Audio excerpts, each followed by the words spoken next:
And for more on this, let's bring in Einar Tangen, Senior Fellow at the Taihe Institute and founder of the Asia Narratives Substack. Sir, great having you.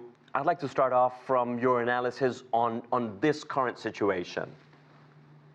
Well, I think you have to look at it, the fact that he's going after three of his largest trade partners. I mean, China is less affected.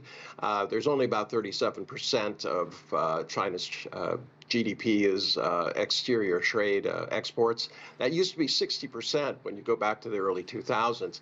U.S. is 15% of the export trade, not the total GDP. But that can't be said for Canada and Mexico.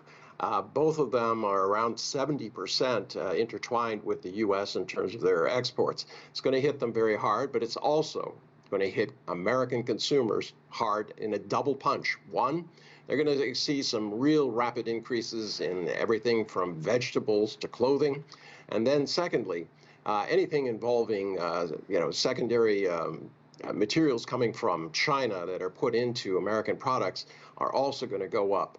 Now, people have to understand one thing, Diego, and says the goods shipped from outside of the U.S. arrive at the port, and the tariff is paid by those who receive the goods, the American companies. And then they have to decide how much they're going to pass on to consumers.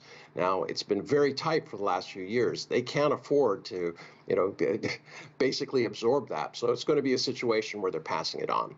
Well, you're leaving me with a lot to unpack here, and I've got a double question.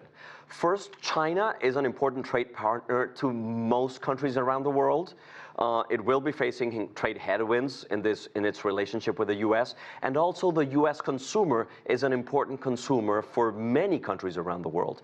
How do you think trade partners of China and the U.S. will see? Should they worry beyond just the U.S.-China trade relationship? Well, they should. I mean, you have a situation where as the U.S. is impacted, for instance, these tariffs are going to add $3,000 US to the average cost to each car made in the United States. There's 16 million cars. Well, what happens? People buy fewer cars. That means lower global demand. That means that other countries that supply resources or other things to China, whether it's China or the Middle East or wherever, they're going to experience that. So you're looking at a downturn internationally. In terms of what countries can do about it, there isn't much. I mean, Donald Trump is going to pursue this until the pain that the American people feel is too great, and then he'll pivot. He's not ideologically wedded to this. He just thinks this is a quick way of reestablishing the U.S. as an industrial power. If it isn't working, he'll fire somebody and go on to some new tact and blame, say that there was a deep state behind it. I see. I'd like to, make sure that we're not missing something here. Do you see, for example, opportunities, economic or political, after this? Well, politically, obviously, by throwing your neighbors and threatening your largest trade partners. Remember, he's going to go after. I mean, Taiwan is shocked that they got 25%. He's circled Europe and said they're even worse than China, so you can expect at least 25% there.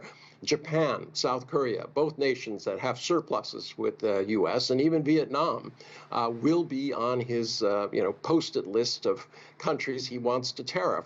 So when those countries are facing this, the tendency is to look for other partners. And China is an important partner. They're an important partner for 140 countries, and that is bound to increase. Economically, people are going to rely more on China in terms of its ability to be part of the growth equation as opposed to the retraction equation that Washington is offering.